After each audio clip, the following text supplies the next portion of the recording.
As the U.S. turned a blind eye towards Africa, China seized the opportunity to forge strong alliances with African nations, leaving the U.S. trailing behind. But now, fierce competition for Africa's vast mineral resources has emerged, pitting the U.S. against China in a race to catch up. The stakes are high, and tensions are mounting as both superpowers vie for a piece of the African resources. Just last month, Cape Town played host to Africa's largest mining conference, attracting attendees from all corners of the globe, including Americans, Chinese, Saudis, and many others, all seeking to promote their interests. Welcome. This is Rain Smith, and you're watching the New Africa channel.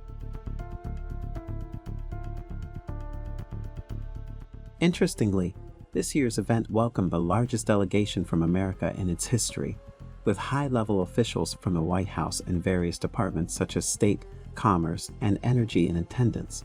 The size of the delegation speaks to America's unwavering pursuit of the 50 critical minerals it considers crucial for mitigating carbon emissions and creating sustainable job opportunities in green energy. As America's quest for these vital minerals takes on a global scale, Africa, home to an impressive 30% of the world's mineral reserves, has become a pivotal player in the search. With a fresh approach to mining that aims to learn from both China's current practices and the West's past mistakes, America is on a mission to not only secure these critical resources, but also to catalyze transformative change in African economies. According to Amos Hochstein, Joe Biden's energy security envoy, the global shift towards renewable energy represents an extraordinary opportunity for Africa to usher in a new era of growth and prosperity. American officials are turning to Africa to solve two problems: a global shortfall in the minerals needed to meet climate goals, and China's dominant influence on the world's mineral supply chains.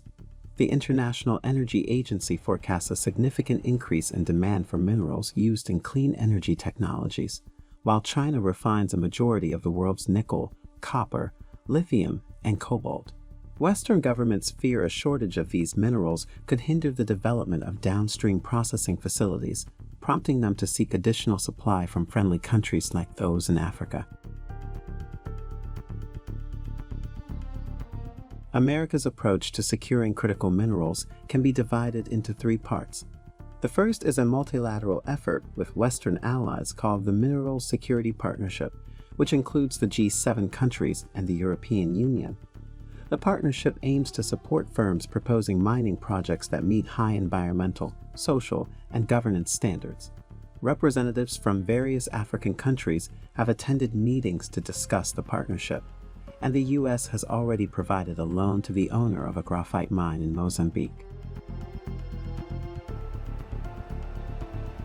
The second part of America's strategy is to de-risk mining projects through its development agencies, such as the U.S. Export-Import Bank and the International Development Finance Corporation. In 2018, the lending cap of the DFC was doubled to $60 billion, and it can now take equity stakes in firms. Although the Development Finance Corporation only has one direct investment in mining, it is looking to invest more. This approach is similar to what the U.S. has done in the agriculture and power sectors. The third aspect of America's approach is focused on active diplomacy in Africa.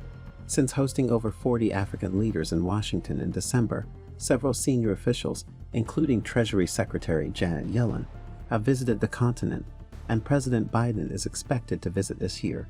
America is hoping that a combination of these outlined efforts will favor them in their quest for more influence on the African continent. African politicians are cautiously welcoming the American push for mineral partnerships. Zambia's finance minister, Sitambiko Musokotwane, acknowledges that Western countries cannot dictate terms to their own firms. However, he believes that they can still be supportive by managing the perceived risks of doing business in Africa.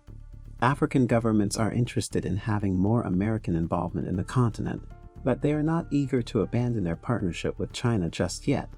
According to Paul Kabusu, Zambia's Minister of Mines, each country's situation is evaluated individually, and they will not dismiss any partnership. African leaders are in no rush to give up their trade ties with any country, including China, as increased competition could actually work in their favor by allowing them to secure better deals through negotiations. How far do you think America will go to try to do business in Africa?